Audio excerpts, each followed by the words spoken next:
Hello and welcome to Horizon Overland. Today I'm going to show you a new rig that I just got that's not going to be a Suburban or a Tahoe or an Astro or any GM product for that matter.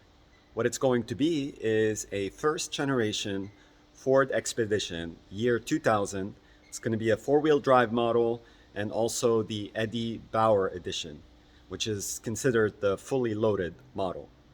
This is going to be an upcoming build, and today I'm going to take you on a tour. I'm going to show you the rig, and we're going to do an overview, show you the interior, the exterior, maybe do some driving impressions, and then later talk about some plans I have to build it out into a potential level 3 solar camper. So without further ado, let's get started on the tour. All right, folks, so here it is. Again, this is my very first Ford product that I'm actually reviewing, and this is going to be an upcoming build. And what this one is a 2000 Ford Expedition. Like I said in the intro, it's the Eddie Bauer edition. You can see it says Eddie Bauer right here, and then it is the four-wheel drive model. This particular Expedition is a clean title, only 131,000 miles.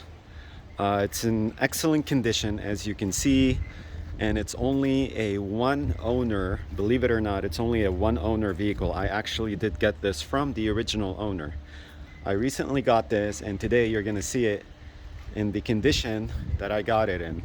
I didn't do anything to it, I didn't clean it, I didn't do any build. This is just a tour of how it is before anything gets done on it. Ford made the Expedition starting in 1997. This is considered the first generation model. The first generation model ran from 1997 to 2002. Ford produced the Expedition to compete directly with GM's large SUVs, primarily the Tahoe. This is shorter than a Suburban, but it's almost the same size as a Tahoe. So this was Ford's answer to the Chevy Tahoe or GMC Yukon. It did offer the option of rear-wheel drive or four-wheel drive. This one is the four-wheel drive. It came in multiple trim levels. This one is the Eddie Bauer edition, like I said, so this one is the fully loaded model. Ford also offered two engine choices. You had the 5.4 V8 or the 4.6 V8. So this one actually came with the bigger V8, the 5.4 liter V8. So the 5.4 liter V8 offered by Ford at the time was producing 260 horsepower and 350 foot-pounds of torque. Those numbers would allow the Expedition, if equipped with the tow package, to tow 7,000 up to 7,400 pounds. And the gas mileage numbers, I believe they're right around 11 city, 15 or 16 highway, and the average is right around 13 or 14. So I decided to film the undercarriage a little bit just to kind of show you the condition of it. It's in very good shape.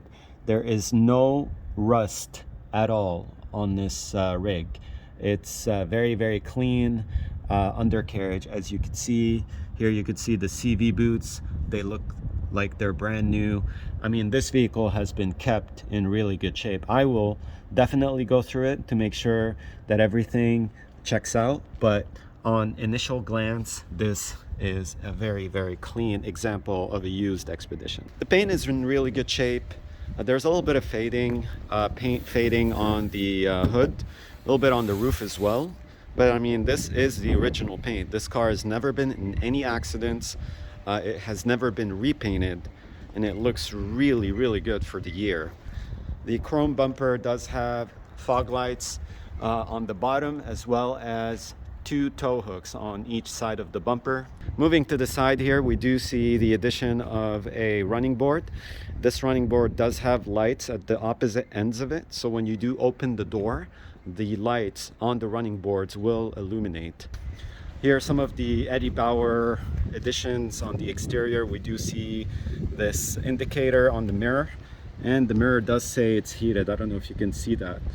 Heated, there it is. I love the font on that. It's very luxury. And then here we do have a keypad. In case you don't have your key, you can access the interior by putting in a code. The privacy windows were factory on the rear windows, the rear large windows, as well as the second door windows. And then on the roof we see a adjustable roof rack, which most likely is going to have a roof basket installed on top of it. The wheels that you see on here are not original wheels. These are aftermarket wheels. I think they look really cool. They make this rig look very, very sporty. It is stock height. It does have excellent ground clearance. They built them with pretty much good ground clearance from the factory. So the suspension is very much stock. These Expeditions had solid rear axles and independent front suspension, and this particular one does have the tow package. Here we do see the rear bumper along with the sensors on the rear bumper. These are parking sensors, and then it does have a lift gate to open the rear. You can open the entire lift gate, or you can just open the rear glass part of the lift gate. I mean, I'm walking around this vehicle and you guys can tell, hopefully, that this thing is in really, really good shape. I'm excited to actually work on this vehicle. I've never worked on an Expedition before, so I'm excited to, you know, get to the drawing board and come up with something really, really cool for it. So that's pretty much the exterior. Let's now move on to the interior and show you some bells and whistles that the Eddie Bauer edition Ford Expedition came with. Okay, so the Expedition will have a key fob, and I do have two sets of keys for this rig. So if I go ahead and press the unlock button, notice how the lights on the running boards will illuminate. So let's go ahead and open it up. We are greeted to a fully loaded leather, very, very light interior. This is almost like a very light champagne or beige. I would think more along the lines of champagne color. Leather seats in the front and are in okay shape. The passenger seat is in really good shape. The driver's seat does have some wear and tear on it, but it's not too bad. These are power seats, and they are also heated seats as well. You can see the control panel down here. Let's go ahead and check out this door panel. We do have a premium sound system. Back in the day, they offered these with Mac audio system. So these are considered premium sound. And then here we do see the controls for the mirrors. We do have a memory package, power door locks, and then also the power windows. Here on the dashboard, we see on this side, we see automatic lights. We see a button to control the pedals, to actually adjust, lower, and raise the pedals. And on this side, we have our heated mirror button.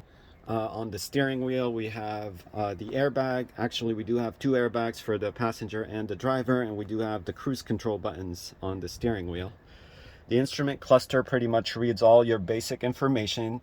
You got oil pressure, fuel level, we got coolant temperature, as well as battery. And then we do have the gear selector indicator. This is a 4-speed automatic with overdrive. And then there's a little screen right here which would show you the mileage and the trip computer. This does have only 131,000 miles. Moving right along, let's go ahead and get inside to show you more of this interior. Here we do have a factory radio with cassette, as well as in this center console here, we do have the CD changer. So this, I believe you can put 6 CDs in this 6-disc CD changer, and here you can see the storage compartment. In front of the storage compartment, we have 2 cup holders. This is the button that turns off your parking sensors. You have a little cubby for some extra storage, as well as coin holders. And then here is your rear climate controls, and here are the climate controls for the front. The rear are analog and the front ones are all digital. This will display the outside temperature as well. Here we even have more cup holders, 2 additional cup holders, and down here we have 2 12-volt outlets. This is your rear view mirror, and on top of it we have a small control panel that would display the average miles per gallon, as well as the compass. Here we have dome lights to turn them on and off, and here we do have a sunroof in this particular expedition, so we have the sunroof controls. And over here on this side you have a glove compartment.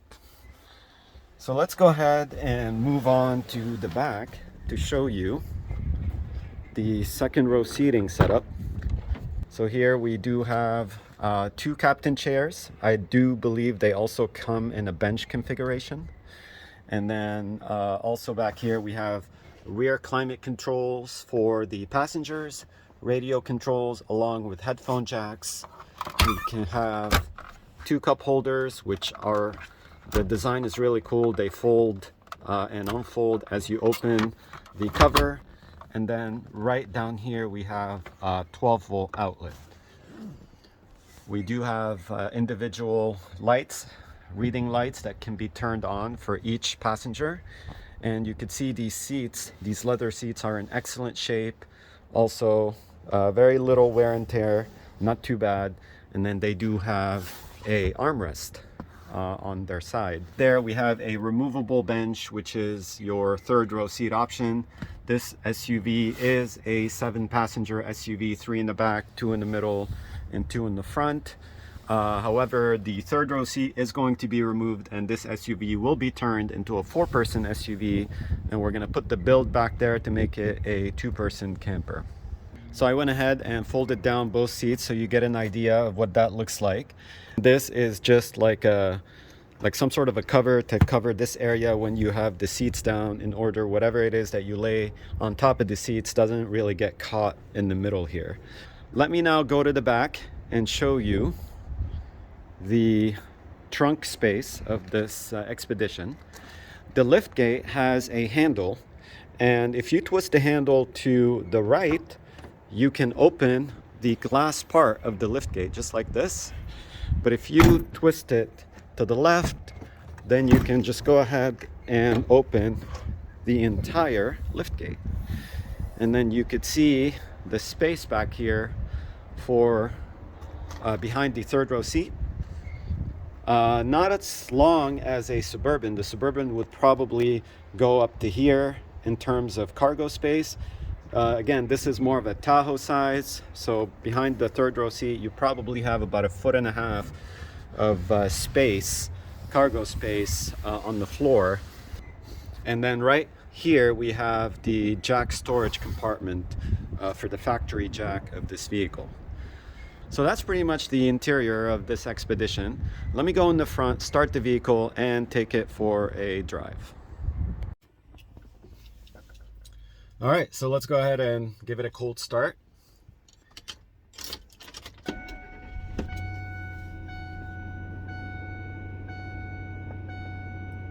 It's nice that the automatic lights do come on by themselves. It is in the auto light setting, so whenever it gets dark outside, you don't have to worry about switching on and off your headlamps. But yeah, it sounds great. It idles great. All the gauges seem to be working properly. So let's go ahead, put it in gear, and take it for a drive. One thing that stands out to me right away is just how smooth it is. The steering feels very, very solid. It almost feels like a new vehicle driving it. I don't feel any vibrations in the steering wheel. The pedal response is instantaneous. It's a very smooth power delivery. You could feel the torque. It does have 350 foot-pounds of torque, so you could feel that it is ready to go. If you do give it a little bit of gas, it will get up and go. So it does have a little bit of pick-me-up to it. Yeah, I mean, like, it really feels great. It almost feels like I'm driving on a cloud. Like, the suspension is absorbing the road pretty well. It's not a rattly experience. There's nothing in this interior is shaking or out of place. I mean, this is a very well kept vehicle. So for its age, it's actually aged very, very well. Kudos to the owner before me for keeping it in such great condition. A lot of these rigs get driven a lot. A lot of miles get put on them. You know, kids will be in the back spilling stuff all over the carpet or breaking like panels and stuff like that. But this one doesn't seem to have any of those issues. It's actually very clean. There's a little bit of wear and tear on the seats in the front, but nothing major. Just, you know, it is a 20-plus-year-old vehicle, so it is to be expected. But I mean, this is a very smooth experience. I've already tested the four-wheel drive. It works. And also it is in part-time all-wheel drive. So I believe what happens is, if I'm not mistaken, that it is in rear-wheel drive most of the time unless it needs traction. Then it will power automatically the front wheel. So it's like a part-time all-wheel drive system. It does have 4 high and 4 low. So this is a very pleasant experience. It's a very quiet, very smooth running rig. I did talk to the owner about the maintenance, and he said it did have a tune-up about he said less than 1,000 miles ago. So he went through, he replaced the coils, he replaced the spark plugs, oil change, the brakes, the tires, everything is in new condition. So this thing is very current, and it feels and it drives excellent. The transmission is shifting great. The brakes are very smooth. There is no leaning one side or another. I mean, everything is in great shape. I believe everything works in this interior. Nothing really doesn't. The stereo is kind of cool. I like the fact that it's original. I am on the fence about replacing it and putting in a more modern unit. I haven't made up my mind yet. I may end up doing that. But I mean, we will see. This, I like how original it is. I like that everything's intact. I may keep it that way. We'll have to see what I do. But yeah, my plan is to build it into a level 3 solar camper, and you know, do a bed and storage, do a kitchen build, and then also, you know, do the solar and battery, so that way you can go out in the wilderness, or, you know, wherever you choose to go on adventures and have everything you need. This is going to have most of the stuff that I offer, and I'm very excited about it. It's a platform that I am doing for the very first time, and I'm looking forward to seeing how it's going to be. So definitely stay tuned for the next video, where I will show you hopefully the end result. Thanks for watching.